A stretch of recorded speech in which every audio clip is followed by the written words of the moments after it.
Nama Indonesia berasal dari berbagai rangkaian sejarah yang puncaknya terjadi di pertengahan abad ke-19. Namun sebelum itu, saya akan menjelaskan tentang apa saja sebutan orang luar untuk kepulauan Indonesia ini sebelum kedatangan Belanda. Orang-orang di masa lalu menyebut kepulauan di antara Indochina dan Australia ini dengan banyak nama. Tapi kronik-kronik bangsa Tionghoa menyebut kawasan ini sebagai Nanhai atau Kepulauan Laut Selatan. Lalu berbagai catatan kuno yang berasal dari bangsa India diketahui bahwa mereka menamai kepulauan ini Dwipantara atau Kepulauan Tanah Seberang. Nama ini berasal dari bahasa Sanskerta Dwipa yang berarti pulau dan Antara yang berarti luar atau seberang. Seperti dikutip dari kisah Ramayana karya Pujangga Walmiki yang menceritakan kalau pencarian terhadap Sinta, istri Rama yang diculik Rahwana, sampai ke Swarna Dwipa atau Pulau Emas yang terletak di Kepulauan Dwipantara, dan diperkirakan bahwa Swarna Dwipa adalah Pulau Sumatera sekarang ini. Bangsa Arab menyebut wilayah kepulauan ini sebagai Jazair al-Jawi atau Kepulauan Jawa. Dalam bahasa Arab juga dikenal nama-nama seperti Samatra atau Sumatera, Solibis atau Sulawesi, dan Sunda yang mereka sebut sebagai Kuluh Jawi atau semuanya Jawa. Bangsa-bangsa Eropa saat itu beranggapan bahwa Asia hanya terdiri dari orang Arab, Persia, India, dan Tiongkok. Bagi mereka, daerah yang terbentang luas antara Persia dan Tiongkok semuanya adalah Hindia. Tapi kepulauan yang terletak di Asia Tenggara ini disebut dengan nama Kepulauan Hindia atau Hindia Timur.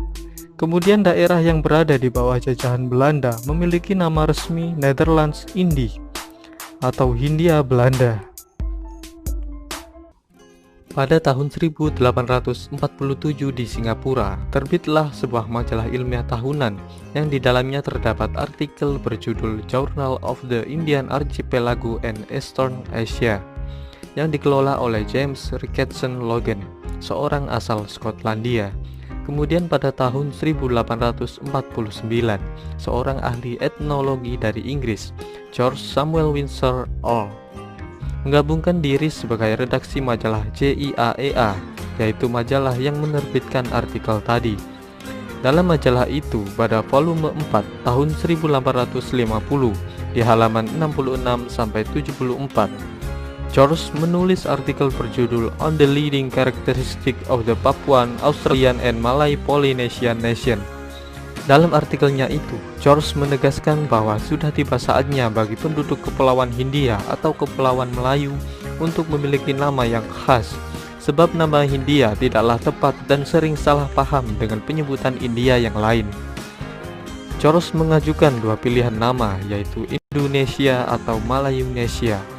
Kemudian dalam majalah yang sama, di halaman 252-347, James Ricketson Logan menulis artikel yang berjudul The Ethnology of the Indian Archipelago. Pada awal tulisannya, Logan pun menyatakan pendapat yang sama dengan George. Tapi Logan kemudian mengambil nama Indonesia yang disebut oleh George, dan huruf U diganti dengan huruf O agar ucapnya lebih baik. Maka lahirlah istilah Indonesia. Dan untuk pertama kalinya kata Indonesia muncul di dunia dengan tercetak dalam majalah oleh tulisan James Ricketson Logan. Sejak saat itu, Logan secara konsisten menggunakan nama Indonesia dalam tulisan-tulisan ilmiahnya, dan lambat laun pemakaian istilah ini menyebar di kalangan para ilmuwan bidang etnologi dan geografi.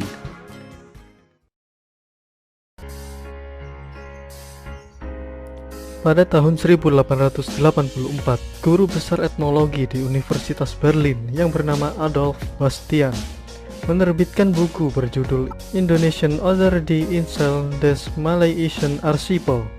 Buku ini terdiri dari 5 volume yang memuat hasil penelitiannya ketika mengembara di kepulauan itu. Buku Bastian inilah yang mempopulerkan istilah Indonesia di kalangan sarjana Belanda, sehingga sempat timbul anggapan bahwa istilah Indonesia itu ciptaan Bastian. Pada kenyataannya, Bastian mengambil istilah Indonesia itu dari tulisan-tulisan Logan. Orang pribumi yang mula-mula menggunakan istilah Indonesia adalah Ki Hajar Dewantoro Ketika dibuang ke negeri Belanda tahun 1913, ia mendirikan sebuah biro pers dengan nama Indonesisch Spoorbureau. Nama Indonesisch juga diperkenalkan sebagai pengganti Indis oleh Profesor Cornelis van Vollenhoven. Sejalan dengan itu, Inlander atau pribumi diganti dengan Indonesiër atau orang Indonesia.